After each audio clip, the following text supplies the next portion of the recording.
함께하며 여러분의 내일을 응원합니다. 성공을 부르는 좋은 습관, 성공예감 이대호입니다.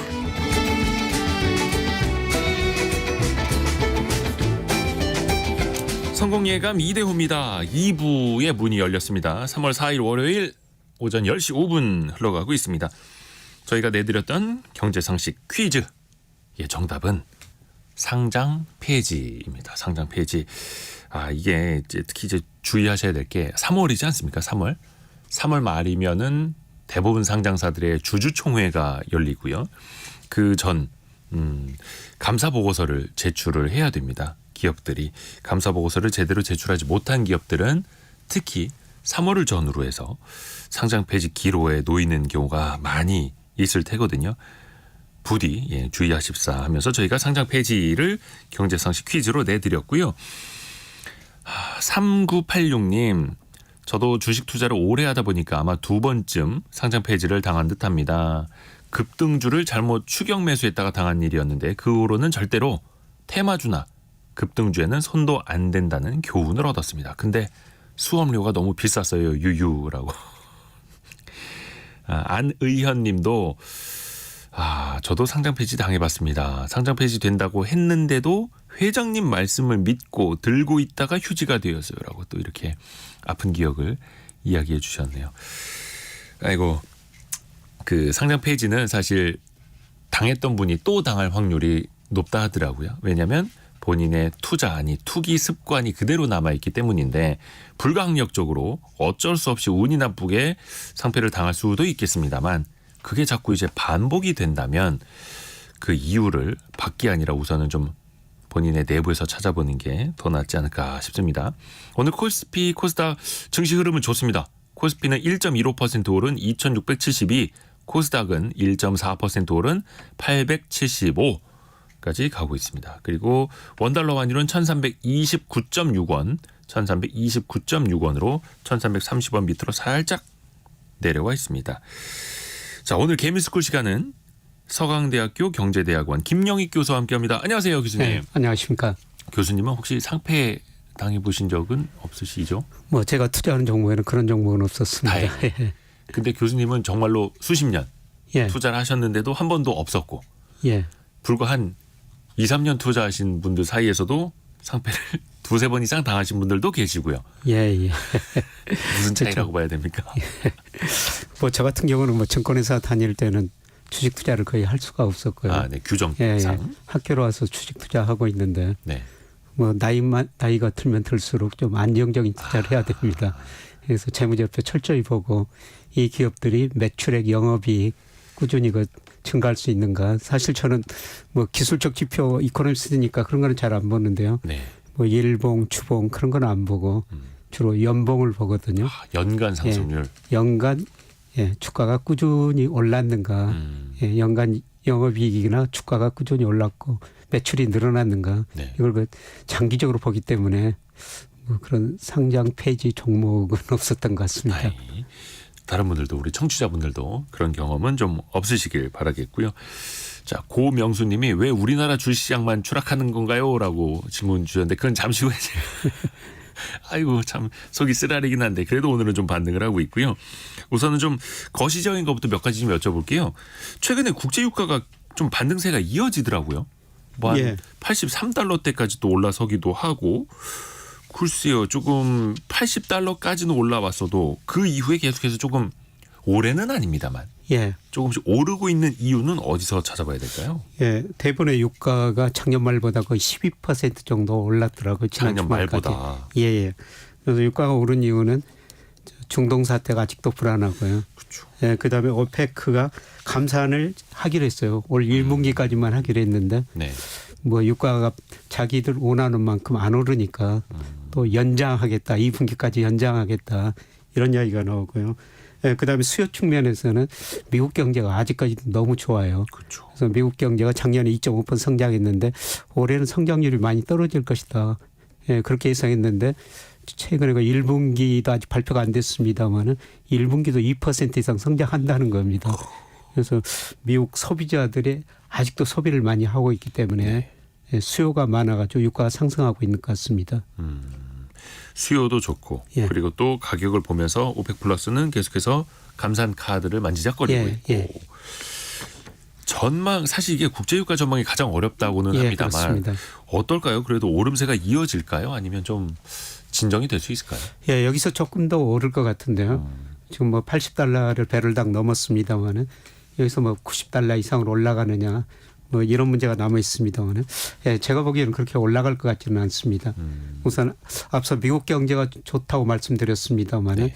미국 소비 증가세가 좀 둔화될 가능성이 있거든요. 네. 예, 미국 사람들이 돈을 너무 많이 써가지고 저축률이 많이 낮아졌어요. 네. 예, 최근 통계 보니까 미국 사람들 한 68%가 그달 벌어가지고 그달 많이 써버린다는 겁니다. 네. 예, 저축이 없으니까 앞으로 소비가 줄어들 수가 있고요. 예, 그다음에 임금은 올랐는데 물가보다도 덜 올랐어요. 네. 우리도 지난 4분기 실질 소득이 감소했다. 이런 통계가 최근에 발표됐습니다마는 미국도 마찬가지거든요. 예, 그리고 미국도 금리가 오르다 보니까 네. 가계 이자 부담이 많이 늘어나고 있습니다. 예를 들어서 가처분 소득에서 이자가 차지하는 비중이 2021년 초에는요. 한 1.2%까지 떨어졌었어요. 네. 근데 최근에 보니까 2.8%로 올랐거든요. 그래서 앞으로 미국 소비가 증가세가 둔화되면서 수요가 좀 위축될 것 같습니다. 예, 그렇다면은 원유 수요도 증가세가 좀 둔화되고 유가가 크게 오르지는 않을 것 같고요. 예, 그리고 전기차가 크게 성장하다 요새 많이 추춤거리고 네, 있습니다. 예, 그런데 장기적으로는 예, 전기차로 갈 수밖에 없는 상황인 것 같아요. 네. 전기차 때문에 아마 원유 소비가 조금 증가세가 둔화될 것 같아요. 이런 식으로 보면 유가가 뭐 급등할 가능성은 좀 낮게 보이고요. 예, 그러나 80달러 안팎, 뭐 얼마 전에 뭐 70달러 초반까지 떨어졌는데요. 네. 예, 그것보다는 좀 높은 80달러 정도는 유지할 것 같습니다. 80달러 선은 유지될 것으로 예. 보인다. 그리고 미국 사람들은 저축률도 떨어지고 물가보다 임금 상승률도 뭐 임금이 오르긴 오릅니다만 상승률이 또 높지는 않고 해서 쓸 수 있는 돈 자체가 줄고는 있다. 예, 그렇습니다. 이게 또 유가를 또 큰 폭으로 또 올릴 수 있는 요지는 또 아닌 것 같고요. 또 하나 우리 입장에서 보면요. 지난 1월 공공물가가 많이 올랐더라고요. 예. 공공물가 상승률이 1월에 2.2% 전년 동기 대비 나왔는데 이게 27개월 만에 큰일 날 뻔했네요. 예. 27개월 만에 최대폭 상승이라고 하고요. 예. 근데 정부에서 공공요금은 좀 동결하는 기조로 가지 않았었나요? 왜 이렇게 상승률이 높게 나왔을까요? 예, 최근에 조금 시내버스 요금 가격은 올랐어요. 아, 시내버스 같은 것들? 예, 그동안 상당히 낮은 수준 유지했었는데 물가 상승이 좀 최근에 둔화됐거든요. 네. 예, 그래서 1월 공공서비스 요금 중에서 특히 그 시내버스 요금이 11.7%나 작년 동월에 비해서 올랐고요. 예, 그다음에 하수도 요금 이런 게 3.9% 올랐거든요. 예, 그런데 공공요금 전체적으로 보면요. 공공요금이라는 게 우리가 주택, 수도, 뭐 전기 이런 네. 건데요. 이거는 한 1.8% 전년 동월에 비해서 1월이고 소비자 물가가 2.8% 올랐는데요. 네. 예, 전체로 보면 공공요금은 아직도 우리 정부가 억제하고 있기 때문에 소비자 물가 전체보다는 좀 낮고요. 예, 그리고 이런 거 공공요금이 소비자 물가에서 차지하는 비중이 한 17% 정도 차지합니다. 예, 그래서 일부 그 버스 타고 다니시는 분, 예, 저도 가끔 뭐 버스, 지하철 타고 다니는데요. 뭐 1,450원. 좀 작년에 비해서 많이 올랐더라고요. 예. 근데 이런 것들은 체감적으로 우리가 올랐다고 느낄 수가 있는데요. 전반적으로 공공요금 물가 상승률을 보면은 아직도 정부가 억제하기 때문에 전체적인 소비자 물가보다는 좀 낮다 이렇게 볼 수가 있을 것 같습니다. 반대로 생각해 보면은 억제하고 있는 게 이 정도다. 예, 그렇습니다. 또 지금 물가 상승률도 간신히 지금 2%대로 내려오지 않았습니까? 예. 이게 다시 꿈틀대거나 좀 앞자리가 바뀔 가능성은 있을까요? 예, 지난 1월 소비자 물가가 전년 동월 대비 2.8% 올랐는데요. 2월 소비자 물가 통계청에서 이번 주 수요일 발표하거든요. 예, 그런데 그 시장 컨센서스 시장 예측치 보니까 2.9%입니다. 1월 2.8%보다는 약간 높을 거라는 건데요. 네. 예, 그건 앞서 말씀드렸습니다. 최근에 유가가 오르고 있거든요. 근데 유가가 오르면은 생산자 물가, 소비자 물가 오를 수밖에 없는데요. 우리나라는 한 7개월 정도 시차를 두고 소비자 물가에 영향을 많이 줍니다. 네. 미국은 시차 효과가 2개월로 굉장히 작거든요. 예, 미국은 즉각 반응해 버린다는 거죠. 네네네. 우리는 반응 속도가 좀 느린데요. 예, 그런데 최근 유가가 물가 상승률을 좀 올렸을 것 같습니다. 예, 그렇다고 뭐 3% 이상 이렇게 크게 넘지는 않을 것 같은데요. 예, 그 이유는 그동안 우리가 상당히 금리를 올렸고 통화 긴축을 하고 있거든요. 예를 들어서 통화하면은 강의 통화 M2라고 그러는데요. 네. 이게 2020년 코로나 때문에 경기가 나쁘니까 한국은행이 돈을 좀 많이 풀었어요. 많이 풀었죠. 예, 그때 증가율이 한 13%까지 갔는데 네. 최근에 증가율이 2%까지 전년 동월 대비 떨어졌거든요. 네. 통화가 상대적으로 긴축적으로 운용하다 보니까 물가 상승이 낮아지고 있고요. 예, 그리고 우리 소비가 별로 안 늘어나고 있습니다. 우리 가계부채가 높고. 예. 예, 그래서 이런 것 때문에 물가 상승률이 그렇게 높지는 않을 것 같고요. 예, 그런데 2월 뭐 3월에는 뭐 2.9, 3% 정도 유지할 텐데 제가 예측하면 뭐 한국은행도 그렇습니다만은 네. 하반기에는 2% 초반대로 물가 상승률이 낮아질 것이다. 예, 이런 전망들이 대부분. 일단 좀 내수 수요 요인은 좀 부진하고 결국은 외부의 공급 요인에 의해서 좀 좌우될 건데. 예, 그렇습니다. 그것도 그렇게 크게 오르기보다는 하반기부터는 좀 2%대 초반의 물가 상승률을 볼 수 있을 것이다라는 전망이고요. 좀 증시 얘기로 한번 가볼게요. 오늘은 그래도 1% 이상 증시가 반등을 합니다만 아까 이제 청취자 여러분들이 보내주신 것처럼 다른 나라 증시에 비하면 참 답답한 한국 증시 아닙니까? 우선은 뭐 만년 저평가 코리아 디스카운트 이야기는 우리가 누누이 듣고 있는데 정부에서 기업 밸류업 프로그램을 이제 도입하겠다라고 최근에 1차 발표를 하지 않았습니까? 좀 요지는 기업들이 자율적으로 공시를 하고 저평가 요인을 개선하도록 유도하겠다라는 건데요. 이번에 밸류 프로그램은 좀 어떻게 혹시 보셨나요? 뭐 미리서 좀 반응이 있었고요. 연초부터. 예, 연초에 좀 2월에 특히 관련 기업들 주가가 많이 올랐었죠. 그런데 막상 발표하자마자 주가가 떨어졌었는데요. 뭐 저는 장기적으로는 효과가 있을 거로 보고 있습니다. 가장 중요한 게 우리 주주 환원율이 낮다는 거거든요. 그렇죠. 주주 환원율이라는 것은 우리 저 기업들이 순이익을 내 가지고 배당금을 얼마나 주느냐, 자사주를 얼마나 매입해 주느냐 이건데요. 지난 10년 평균 보니까 우리가 29%입니다. 네. 중국이 32%, 미국은 92%. 우리가 세계에서 가장 낮은 수준에 속하거든요. 우리나라 기업들은 미국 기업보다 벌어서 주주들에게 나눠주는 게 3분의 1도 안 되는. 예, 그렇습니다. 너무 낮기 때문에 앞으로 올라갈 가능성이 있고요. 그다음에 뭐 정부가 계속 유도하기 때문에 중기적으로는 효과가 어느 정도 있을 거라고 보고 있습니다. 그런데 뭐 아까 어떤 청취자께서 질문하셨습니다. 왜 우리만 이 모양이냐고. 일본 주가는 작년 말에 비해서 거의 니케이 225가 20% 올랐거든요. 오늘도 지금 4만이 넘었더라고요. 역사상 최고치 경신했고 그러니까 미국 나스닥 지수도 많이 올랐는데 그렇죠. 우리 주가는 지금 작년 말 수준이에요. 네. 근데 우리 주가가 왜 이렇게 저평가됐느냐. 여러 가지 이유가 있습니다만 앞서 말씀드린 것좀 주주 환원율이 낮았고요. 그다음에 최근에 경기 회복 속도가 좀 그렇게 빠르지는 않은 것 같습니다. 그리고 중요한 거는 저 외국인들은 우리 주식을 계속 사거든요. 올 2월까지 보니까 코스피 시장에서 한 11조 3,400억 원 순매수했어요. 그런데 기관 개인들이 각각 뭐 5조 넘게 계속 팔고 있거든요. 근데 요새 우리 주식 좋지 않다고 우리는 좀 미국, 일본 시장으로 가고 있는데요. 외국인들은 오히려 우리 주식을 사고 있거든요. 그러게요. 지금 이제 뭐 미국 시장, 뭐 일본 시장, 뭐 지수만 놓고 보면 사상 최고치여서 절대적으로 많이 우리가 배가 아픈 상황이기는 한데 정부에서도 기업 밸류업 프로그램을 내놔서 저평가를 좀 해소해 보겠다라고 하는데도 외국인 투자자가 또 들어오는 데에도 한국 투자자들, 개인 투자자들은 야 이제 국장은 안 된다. 아직도 국장을 하고 있느냐. 나는 미장으로 간다 이러면서 이제 서학기미로 계속해서 변신을 하고 있지 않습니까? 이 현상을 좀 어떻게 평가하세요? 우리 주가가 지난 10년 동안 미국 주가보다 훨씬 더 올랐거든요. 그런데 그 장기적인 사이클로 보면 10년 단위로 우리 주가가 많이 오르고 또 10년 단위로 미국 주가가 많이 오른 이런 사이클이 있었어요. 예를 들어서 1980년대는 우리 주가가 미국 주가보다 훨씬 더 올랐었습니다. 그때 우리 3조 왕 있었고요. 근데 1990년에서 2000년까지는 미국이 IT 혁명으로 미국 주가가 많이 올랐습니다.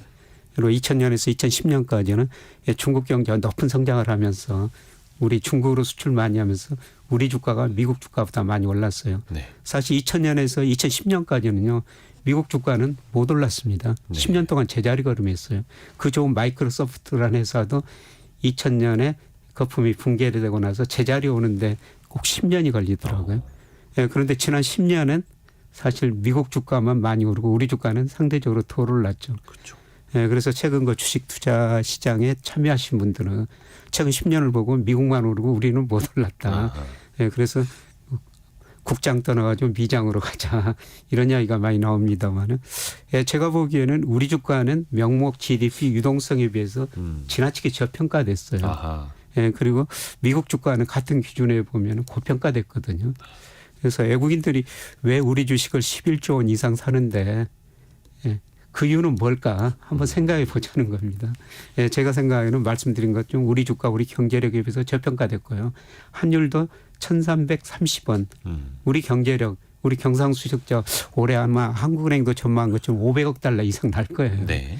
예, 이런 식으로 분석해 보면은 우리 원화 가치도 저평가돼 있거든요.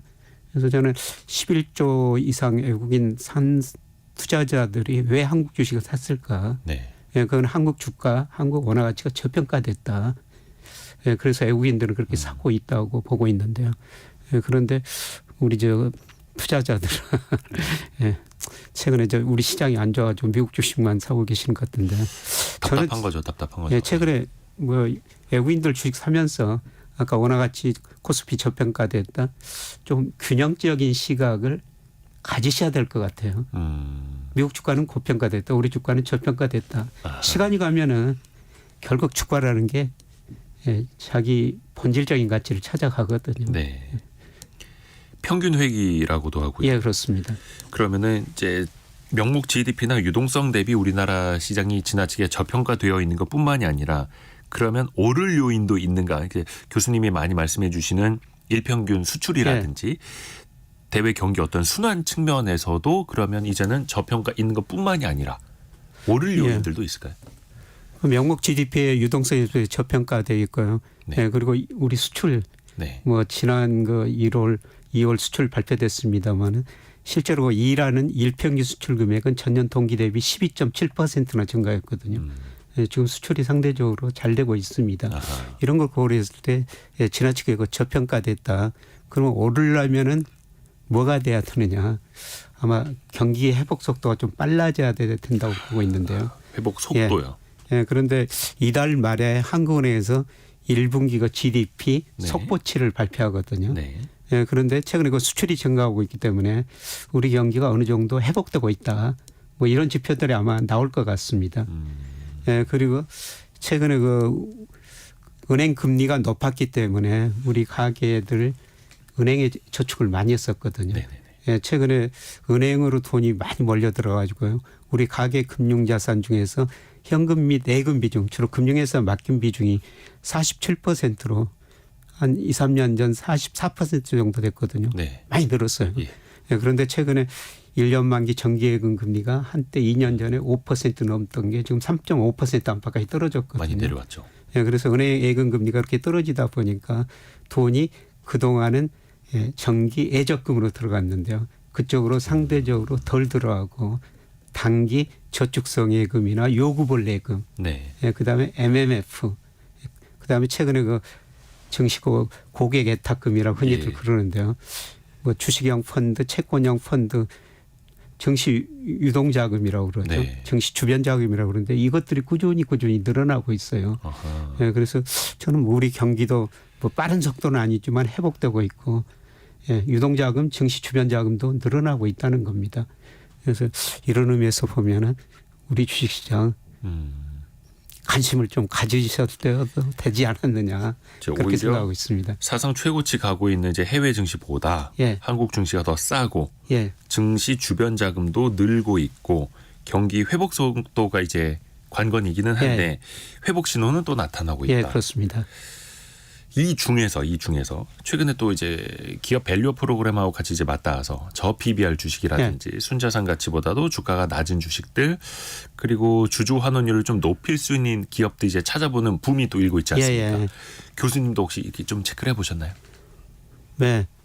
뭐 이전에 밸류 프로그램 나오기 전에 그 은행주들이 많이 올랐었죠. 은행주들이 또 올해 많이 올랐죠. 금융주들이 뭐 보험주들이 많이 올랐는데요. 그래도 그 은행주들 보니까 PBR 이게 0.4 내지 0.5배 정도 되고요. 주가 순자산 비율. 그러니까 그다음에 PER 주가 이익 비율 PER도 뭐 4 내지 5배예요. 지금도 제가 보기에는 굉장히 낮다고 생각하고 있거든요. 네. 그래서 저는 뭐 투자자들한테 강의하면서 은행에 예금하시지 말고요. 그 돈 가지고 은행주 사셔가지고 배당을 받으시는 게 더 좋습니다. 그렇죠. 은행 예적금 금리보다 배당 수익률이 훨씬 더 높은 상황이죠. 그렇죠. 물론 이제 변동성. 변동성은 고려하셔야 되는데. 원금 보장 안 되고 이런 거 있습니다만. 은행 예금 지금 정기예금 금리 1년 만기 3.5%인데요. 네. 그런데 은행의 대부분 배당 수익률이 5%가 넘거든요. 네. 그리고 물론 주가라는 게 변동성이 있습니다만은 PBR, PER로 보면은 0.4, 뭐 PER 4.5배, 뭐 이 정도 굉장히 낮다는 겁니다. 네네. 그래서 주가가 별로 많이 떨어질 여지가 없다는 것입니다. 물론 PBR이 1 미만인 종목들이 정말 많죠. 너무 많죠 우리나라에. 그런데 뭐 전부 그런 것들이 싸다고 볼 수는 없고요. 그렇죠. 결국 뭐 매년 매출의 이익이 얼마나 늘어나는가. 뭐 이런 이익도 좀 같이 보면서 투자하시는 게 좋은데요. 그렇죠. 싼 것은 뭐 사실인 것 같습니다. 사실 은행 같은 경우에 더 이상 성장이 잘 안 나오기 때문에 그리고 또 정부의 어떤 규제 산업이어서 때 되면 한 번씩 이제 또 망치질 한 번씩 당하지 않습니까? 그렇습니다. 그런 게 이제 다 반영이 되어 있는 저평가 상황이었는데 그래도 교수님이 보시기에는 싸도 너무 싸고 그 안에서도 오를 여지가 있다라는 말씀이시니까요. 말씀하신 건 뭐 은행은 규제 산업이기 때문에 정부가 시장 개입할 수밖에 없죠. 그럼에도 불구하고 정부도 조금 생각이 좀 바뀌고 있는 것 같고요. 어차피 정부도 기업은행에서 배당 받아가지 않습니까? 기획재정부도. 배당을 더 줄 수밖에 없는 뭐 전체적인 환경이 그렇게 조성이 되고 있는 것 같습니다. 아하. 그러면 전반적으로 좀 이 기업 밸류어 프로그램으로 인해서 증시 저평가 상황이 좀 많이 달라질 수 있다, 해소될 수 있다라고 보세요. 또 5월에 또 2차 세미나 열고 정부가 또 한번 이제 발표할 예정이긴 한데요. 그러니까 아까 말씀드렸습니다. 우리 주주환율이 29% 세계에서 가장 낮다. 미국 92%다. 지난 10년 평균이요. 생각해 보면은 미국은 92%에서 더 늘어날 가능성은 별로 없죠. 그런데 우리는 세계에서 제일 낮은 29%니까 올라갈 가능성이 높다는 겁니다. 그러면서 이게 서서히 그 주시장에 반영되리라고 보고 있는데요. 그런데 최근에 그 일본 밸류 프로그램을 우리가 많이 좀 공부하고 있지 않습니까? 그런데 일본도 2014년, 15년부터 이런 걸 서서히 시작했고요. 그다음에 2년 전에 본격적으로 도쿄 증권거래에서 여기서 뭐 같이 높여보자 이런 많은 거 정책 제안을 했었죠. 이게 좀 시간이 걸린다는 겁니다. 일본도 거의 한 10년 걸린 일이라고 하고요. 아베노믹스부터 해가지고. 그렇죠. 근데 또 이제 우리가 어떤 민족입니까? 일본보단 빨라야 되고. 빨라야 되니 더 빨리 반응을 할 것 같은데요. 아, 그런가요? 근데 어느 정도 시간은 필요하다는 겁니다. 물론 이제 첫 술에 배부를 수는 없는데 또 시간은 또 필요하기도 하고 혹시 교수님이 보시기에 이런 정책들은 좀 더 많이 나와야 되겠다. 진짜 밸류업을 하기 위해서는 이런 정책이 어떻게 보면 이제 기업의 자율이 아니라 의무화까지도 좀 필요하지 않을까라는 좀 아이디어가 있으실까요? 정부 차원에서 뭐 강제할 수는 없죠. 우리 금융협회나 그다음에 한국거래소 차원이나 이런 차원에서 조금 합의를 만들어 가지고 계속 이런 식으로 추진하는 게 좋을 것 같아요. 그리고 저는 뭐 조금 생뚱맞은 이야기 같지만은 리디노미네이션 하면 이런 문제가 상당히 해소되리라고 보고 있거든요. 리디노미네이션이라면 그 화폐 개혁 아닙니까? 화폐 단위 변경입니다. 몇 년 전에 하자고 이야기가 나왔었는데요. 그런데 그거는 저는 계속 해야 된다고 주장을 하고 있는데 그렇게 하면은 지하에 묻혀 있는 자금도 나오고요. 그러면서 내수 부양 효과도 있고요. 그다음에 일시적으로는 뭐 예를 들어서 지금 우리 환율이 1달러당 1,300원인데 1달러당 10원으로 바꿔놓으면은 일시적으로 모든 자산 가격이 싸 보이거든요. 이게 약간 어떻게 보면 이제 착시 효과를 기대하는 걸 수도 있겠고 또 예. 근본적으로 보면은 비효율적인 부분이 있으니 요즘 뭐 많은 사람들이 10원짜리 안 쓰시는 것처럼 그래서 뭐 10,000원짜리를 1,000원이나 뭐 100원이나 예. 이렇게 바꿔서 뭐 미국 1점 몇 달러 하는 것처럼 우리도 예. 뭐 1점 몇 원 뭐 이런 식으로 갈 수도 있겠고. 예. 뭐 우리가 수출로 보면은 세계 경제의 7위 정도 해당이 되거든요. 네네. 예, 그런 나라에서 1달러당 1,300원 환율 이건 너무 높지 않느냐 이런 생각을 하고요. 이거는 뭐 정책적인 문제입니다만은 예, 계속 한번 논의할 필요는 예, 정책적 차원에서 있다고 보고 있습니다. 이건 아마 그 특정 국가 언급해 좀 그렇긴 합니다만 어떤 나라 여행 가보신 분들은 체감하실 겁니다. 예, 그렇습니다. 우리나라 화폐 교환 비율 뭐 수십만 막 이렇게 돼 버리니까 계산이 안 되지 않습니까? 예.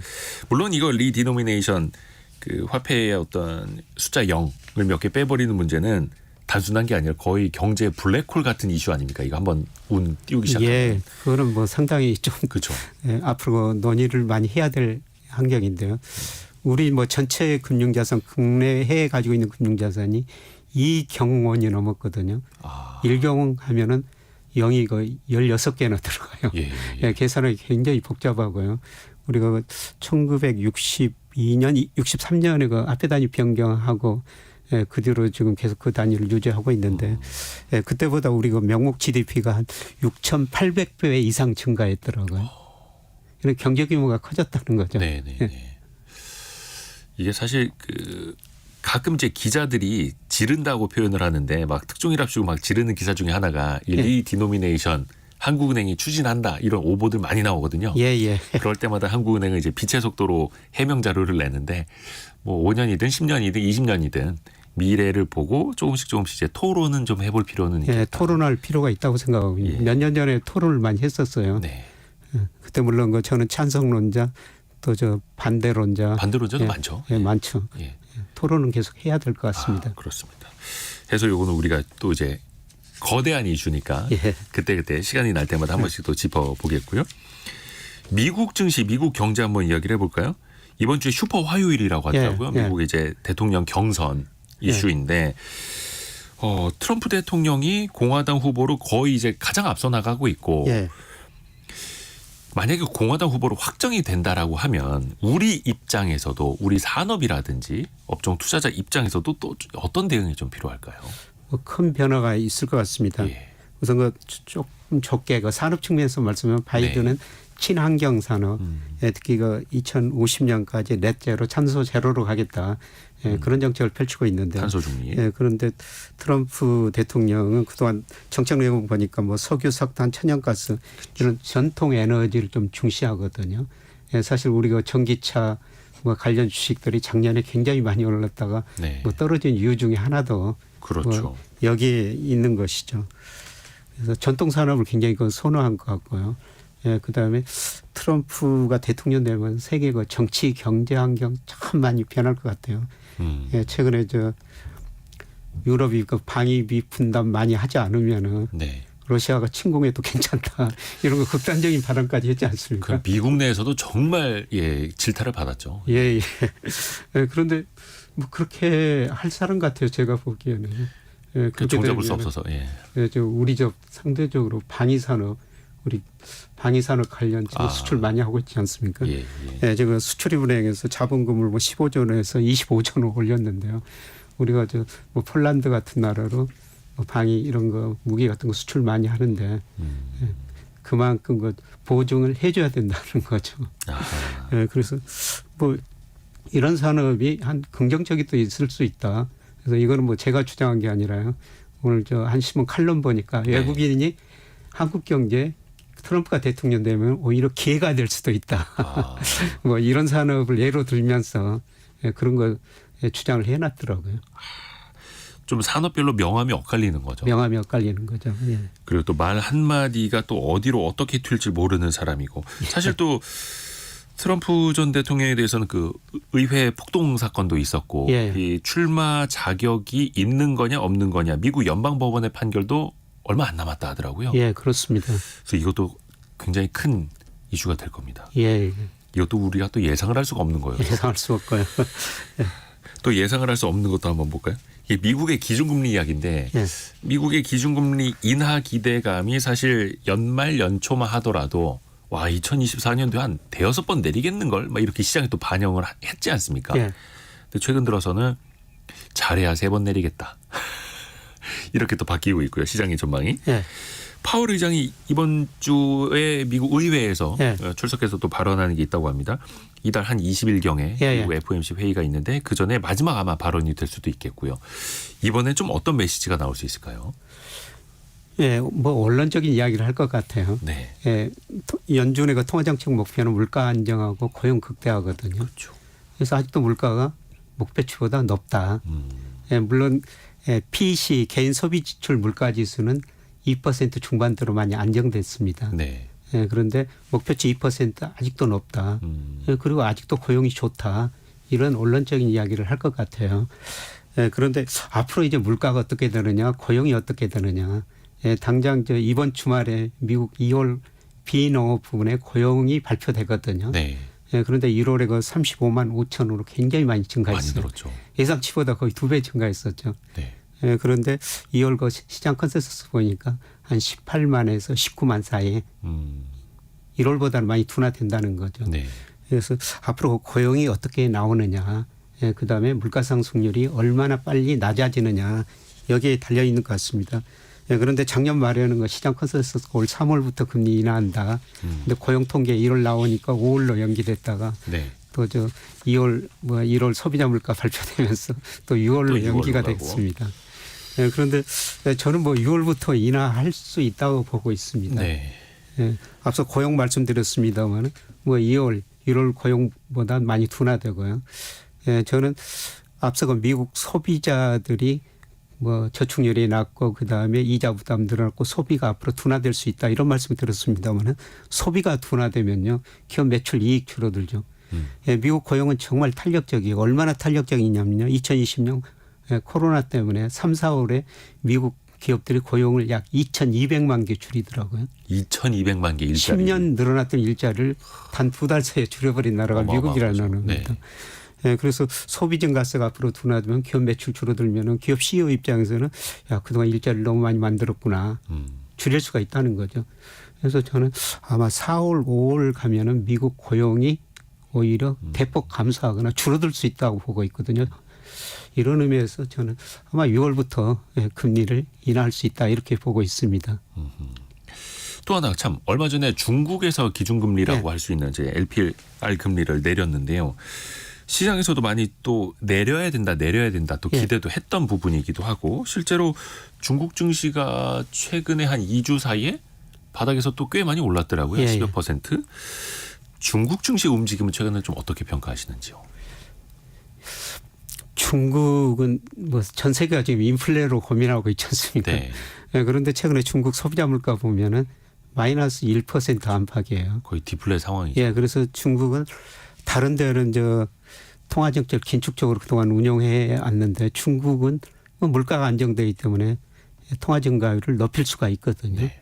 예, 물론 중국 경제 성장률 뭐 낮습니다. 예, 지금 오늘부터 양해가 개최되지 않습니까? 예, 그래서 오늘 그 중국의 경제 성장률 목표치를 몇 %로 제시하느냐 이게 문제 있습니다만은 한 5% 안팎. 작년에 중국이 5.2% 성장했거든요. 네.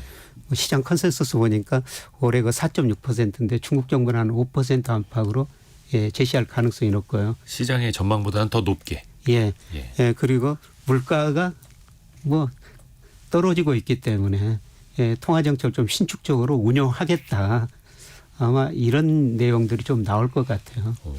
이런 측면에서 보면은 그동안 제가 보면은 중국 주가는 우리 주가와 마찬가지로 저평가되어 있거든요. 네. 그래서 중국 주가가 이제 바닥을 서서히 탈피하고 있지 않느냐 이렇게 지금 저는 보고 있습니다.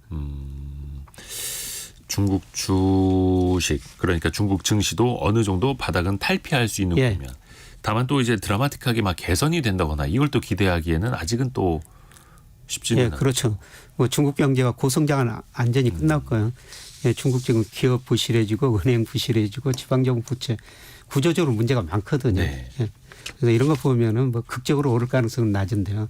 예, 그래도 그동안 지나치게 저평가됐던 게 통화 증가율이 지금 전년 동월 대비 8%인데요. 네. 이게 이제 한 9% 10%로 오르면서 아마 중국 주가도 서서히 이거 반등은 할 것 같습니다.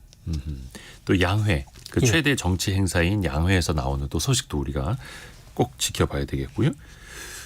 시간이 좀 많지는 않은데 혹시 교수님도 가상자산, 코인 같은 거 투자를 좀 하시나요? 왠지 안 어울리긴 합니다만 하실 수도 있어서. 저는 작년부터 투자하라고 말씀은 드렸습니다. 저는 직접은 못 하고 있습니다. 직접 그게 한번 해보려고 그러니까요. 네네네. 거래하는 은행이 따로 있더라고요. 맞아요. 그 은행에서 계좌만 이체할 수가 있다는 겁니다. 예. 그런데 조금 제가 게을러가지고 그 은행 계좌가 없어요. 그래서 못하고 지금 지켜보고만 있습니다. 또 거래 없던 사람은 하루에 100만 원씩만 넣을 수 있더라고요. 예. 그런 이제 허들이 좀 있기는 한데 근데 교수님이 직접 하진 않으시지만 작년부터는 가상자산도 조금 나을 수 있겠다라고 예. 말씀은 하셨다라는 거고요. 최근에 보면 이제 비트코인 가격이 장난이 아니어서 예.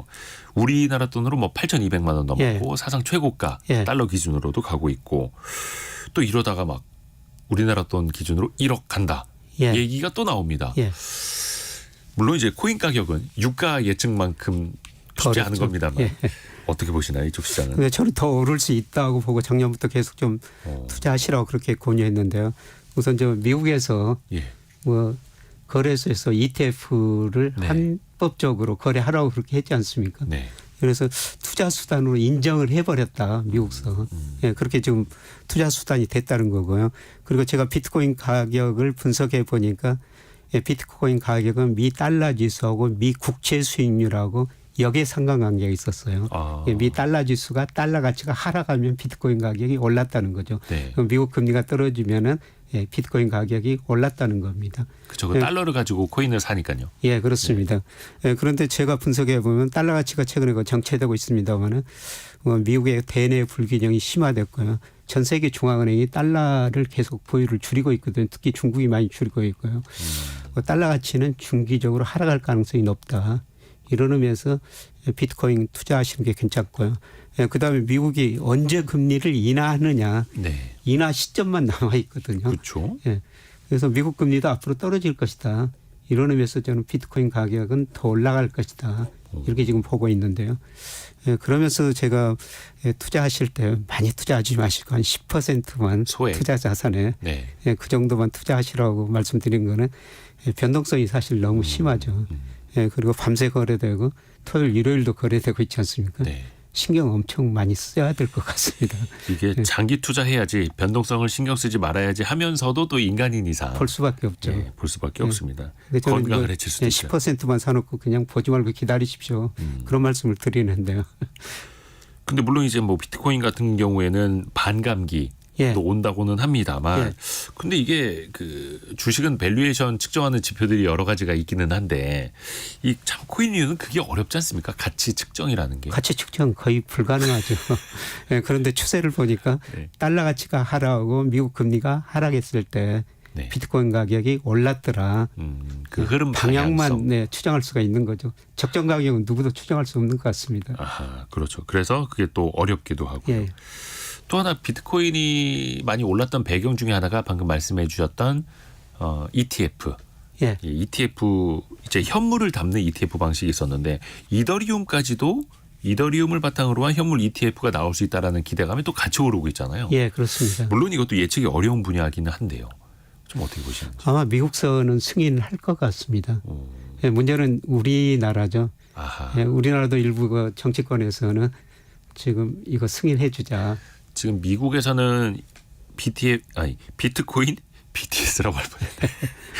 비트코인 현물 ETF가 미국에서는 합법으로 승인이 됐는데 예. 그걸 한국에서는 지금 거래할 수가 없죠. 예, 그렇습니다. 그래서 정치권에서 선거를 앞두고 제 기억으로는 여야가 모두 다 예. 말씀을 한 걸로 알고 예. 있는데 한국에서도 비트코인 현물 ETF에 투자할 수 있도록 열겠다. 예. 이거 자체는 또 어떻게 평가하시나요? 저는 미국이 승인했고요. 다른 나라도 여기에 따라갈 거라고 보고 있습니다. 이게 세계적인 흐름이 아닌가. 네. 예, 결국은 우리나라도 허용해야 되지 않느냐. 물론 저 금융위원회 같은 데서는 아직 그 시기가 아니다. 예, 그렇게 판단하고 있는 것 같은데요. 매우 보수적이죠. 예. 이게 세계적인 흐름인 것 같거든요. 예, 결국은 우리도 뭐 시간의 문제지 따라갈 수밖에 없지 않느냐 이렇게 보고 있습니다. 예, 저도 아까 주중 비트코인 직접 투자 못 하고 있다고 말씀드렸습니다만 이게 ETF 같은 거 나오면 그렇죠. 예, 투자해보고 싶은 생각이 들거든요. 너무나 간편해지는 거죠. 예, 그렇습니다. 무슨 거래은행 인증받을 필요도 없는 거고 예. 코인 지갑 만들 필요도 없고 일반 주식처럼 사고 팔 수 있으니까요. 그렇죠. 그러면 또 이게 우리나라 분들은 또 이제 투기성이 좀 많다고 하지 않습니까? 그러면 약간 또 염려가 되는 지점도 있을 텐데요. 예, 그거는 뭐 그 가격은 뭐 우리나라에서만 결정되는 거 아니고요. 전 세계 수요 공급에 따라 결정되니까 우리가 그 수요를 좀 늘릴 수는 있습니다만은 예, 그 가격에 결정적인 영향을 줄 만큼 우리가 그렇게 하기자 이게 코인류는 예. 어느 거래소에 상장되어 있느냐에 따라서 가격이 다르고 예, 그렇습니다. 미국에서 거래되는 가격, 한국에서 거래되는 가격 달라서 이른바 김치 프리미엄이라는 예. 그런 용어도 있지 않습니까? 근데 ETF라고 하면 미국에서 거래되는 그 ETF 그대로 그 가격이 우리나라에서도 적용이 돼서 예. 프리미엄 없이 살 수도 있는 약간 그런 효과가 있을 수도 예, 있겠네요. 그렇습니다. 다만 이것도 이제 투자자분들에게 마지막으로 좀 당부하실 말씀이 좀 있으시다면요. 말씀드렸던 변동성이 너무 심하다. 변동성. 예, 그리고 뭐 휴일에도 계속 거래가 된다. 예, 이런 의미에서 저는 뭐 많이 투자하는 건 바람직스럽지 않다고 생각하고 있고요. 네. 우리가 그 포트폴리오를 구성할 때 뭐 주식, 채권, 현금 뭐 여러 가지 구성할 때 그 가운데 투자 수단으로 하나 한 10% 안팎 뭐 그 정도는 저는 괜찮다고 보고 있습니다. 코인에 투자를 하는 것도 뭐 좋다고 생각하신다라는 말씀이 코인을 위주로 투자하라라는 건 절대 아니고 예, 맞습니다. 이제 자산 포트폴리오의 일정 부분 담아놔도 괜찮을 것 같다라는 예. 또 이게 오해하시는 분들도 많으시면 안 되니까. 그리고 특히 우리 김영희 교수님 사칭하는 요즘 그 광고들도 여전하다라는 거.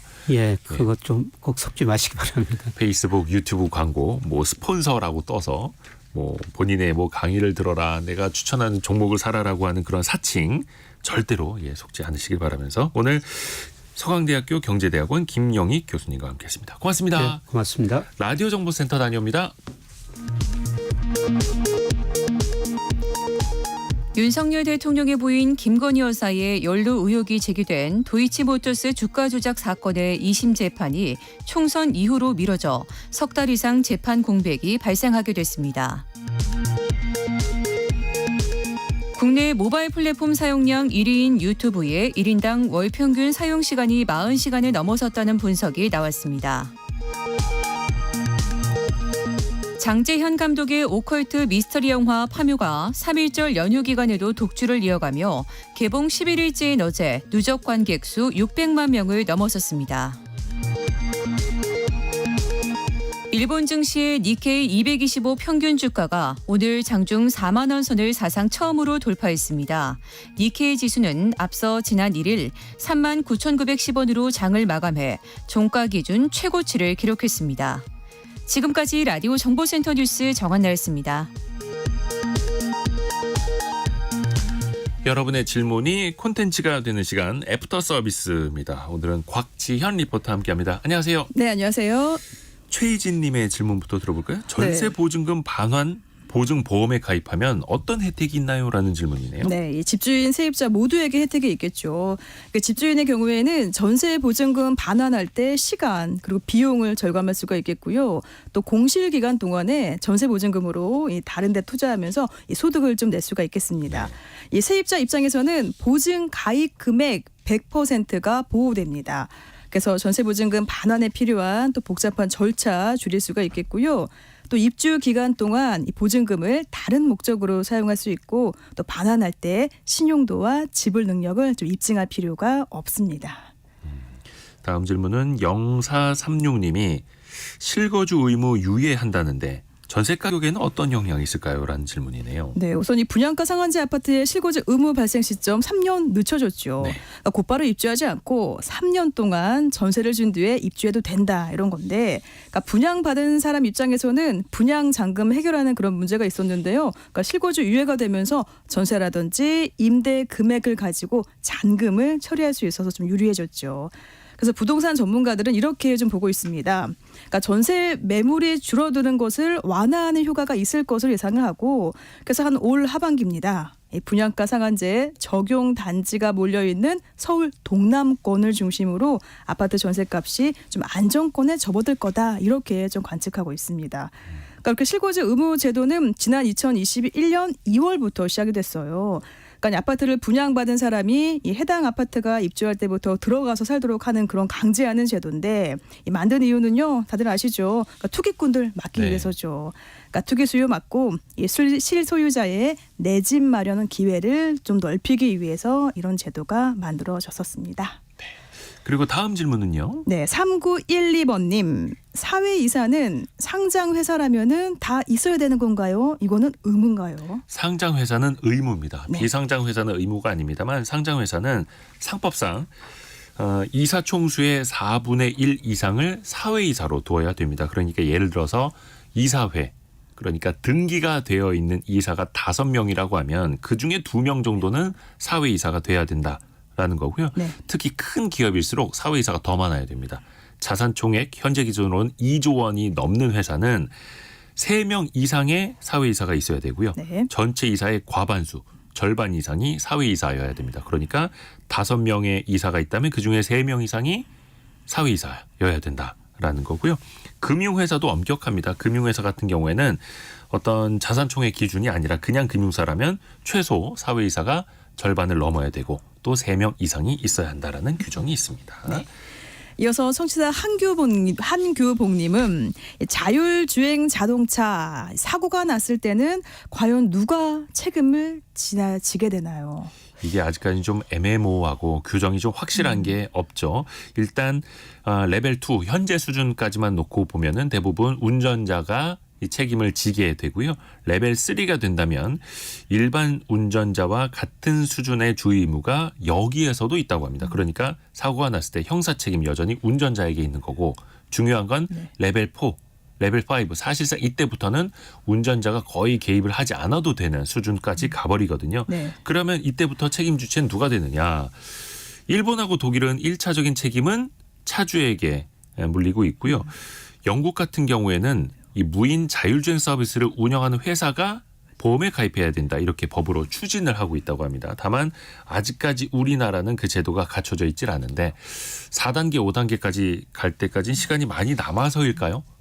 또 규제가 기술을 또 못 따라가서일까? 약간 그런 문제도 좀 있어 보입니다. 또 미리미리 우리가 토론을 좀 해봐야죠. 네. 자, 곽지연 리포터와 여기서 인사 나누죠. 고맙습니다. 고맙습니다. 감사합니다. 자, 3월 4일 월요일 함께한 성공예감 이대호입니다. 여기서 마무리하고요. 또 내일 아침 9시 5분에 돌아오겠습니다. 성공예감은 오늘도 여러분을 응원합니다.